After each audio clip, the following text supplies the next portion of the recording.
안녕하세요. 보험 사고를 보험 소비자와 함께 바라보는 새로운 시선, 새로움 TV입니다. 보험사에 보험금을 청구하면 거기 순조롭게 처리되기보다는 보험 분쟁이 자주 발생하죠. 청구 금액이 한 200만 원 이하의 소액이라면 보험회사가 신속히 지급하죠. 그건 금액이 작기 때문에 그런 거라고 봐야 맞겠죠. 금액이 크면 보험조사 나오죠. 요즘은 한 500만 원 정도만 되어도 나오는 것 같아요.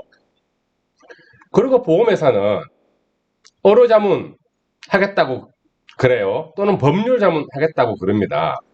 어로자문하면 10중 8구는 보험 소비자에게는 불리하게, 보험 회사에는 유리하게 나오지요. 그리고 이제 그것을 근거로 더욱 보험금을 부지급하거나 감액 지급하거나 고지 의무 위반, 계약 해지를 주장해 오죠.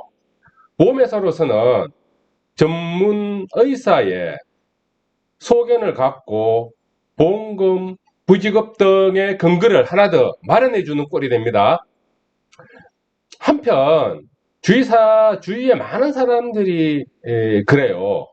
금융감독원에 민원 신청하면 보험회사가 금융감독원을 두려워하기 때문에 보험금을 빨리 다 준다더라 라는 얘기를 합니다.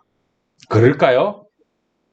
경험칙상 그렇지 않다는 말씀 드려요. 관련하여 몇 마디 말씀 드려보자면은 금융감독원에 민원 신청 후에 그 결과가 나오기까지 평균 한 9개월에서 한 1년 정도 소요되는 것 같아요.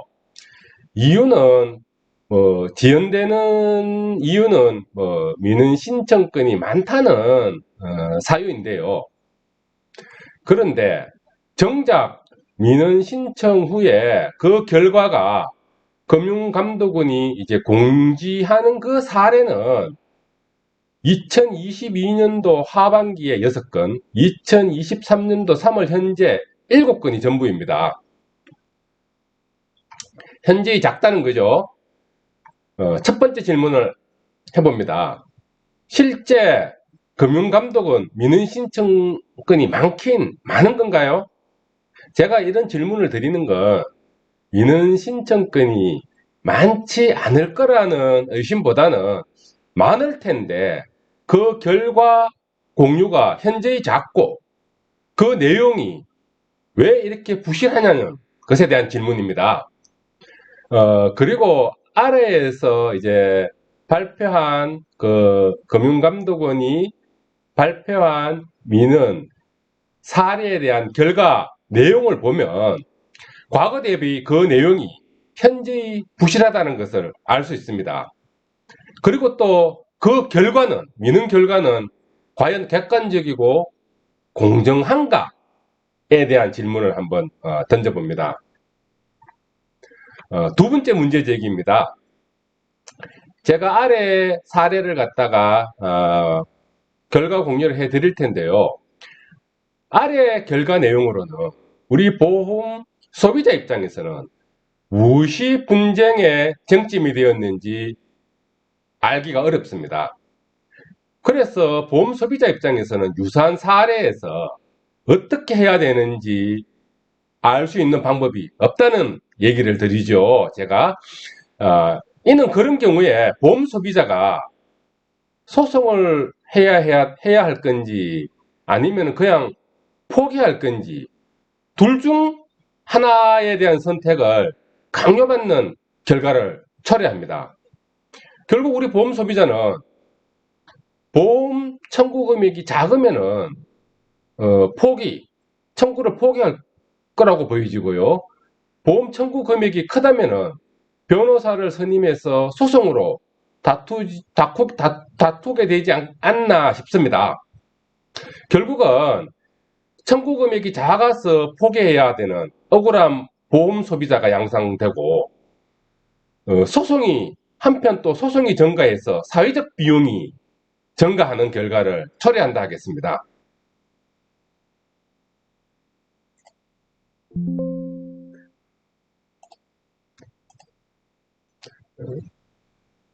마지막으로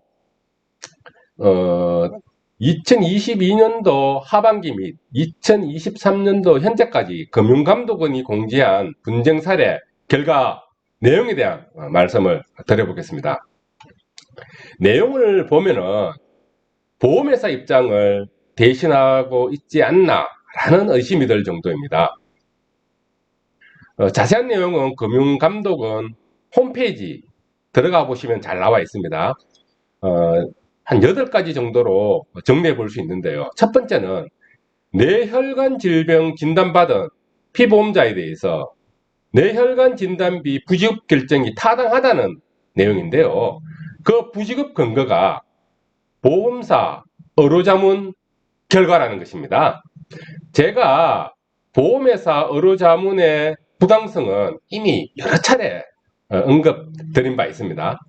두 번째는 보험 가입 전 수술 필요소견 받은 자에 대해서 보험 가입 후에 고지 의무 위반을 하였기 때문에 계약 해지가 타당하다는 내용이고요.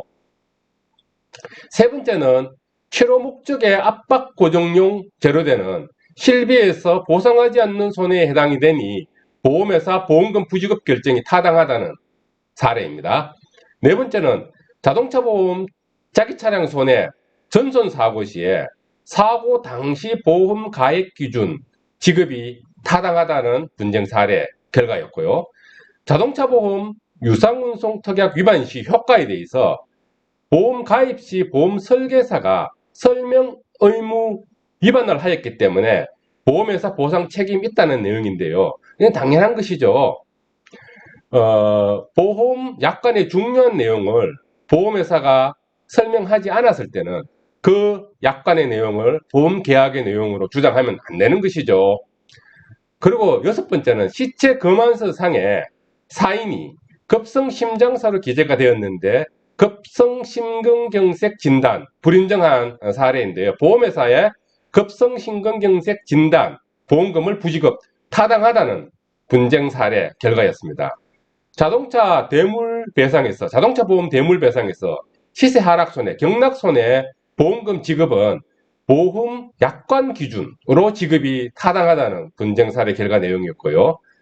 보험료 연체로 인해 실효가 되었을 때 부활 청약 시에는 인수지침을 적용하는 것이 타당하다는 것인데 가입 금액, 가액 조건으로 부활한다는 것이 타당하다는 내용이었습니다. 정리 한번 해봅니다. 금융감독원이 분쟁 내용에 대해서 객관적으로 파악하여 결과를 알려주는데 평균 9개월에서 1년 정도 오랜 기간이 소요된다는 것이고요. 그렇다면 보험 소비자가 그 기간 동안 금융감독원에 민원 신청하여 기다릴 이유가 있겠나 싶습니다. 왜냐하면 상기 사례 내용을 살펴보면 그 결과가 이미 보험 약관에 기재된 내용이고 보험회사가 앵무새같이 주장하는 내용과 비슷하기 때문입니다. 뻔한 결과를 위해서 보험 소비자가 민원 신청하여 오랜 기간을 기다릴 이유가 있겠나 싶습니다. 하지만 보험 분쟁은 상기 내용과 같이 정형화되고 뻔한 내용으로 발생되기보다는 훨씬 더 디테일하고 복잡한 형태로 나타나고 복잡한 케이스에서 보험 소비자가 어떠한 의사결정을 할 것인지에 대한 도움이 되는 내용 공유가 필요하다 하겠습니다. 금융감독원은 보험 소비자의 신청된 민원에 대해서 조금 더 자세하게 파악하여 그 결과를 정량적으로나 정성적으로 더 많이, 더 디테일하게 공유하여야 한다는 것이 새로운 손해사정사의 의견입니다. 결론입니다. 2022년도 하반기, 2023년도 3월 현재까지 금융감독원의 민원 결과 공지 내용이 저 정도라면 보험 분쟁에 대한 업무를 금융감독원이 관리감독할 명분이 있겠나 싶습니다. 이는 제가 이렇게 말씀드리는 것은 더 편파적인 기관에 보험 분쟁 관리 감독 업무를 이관하자는 의견은 아님을 밝혀둡니다. 라는 말씀 드리며 오늘 방송 마치도록 하겠습니다. 저는 다음 시간에 또 다른 사례를 가지고 새로운 시선으로 바라보는 보험사고를 시청자 여러분과 함께 또 논의하도록 하겠습니다. 감사합니다.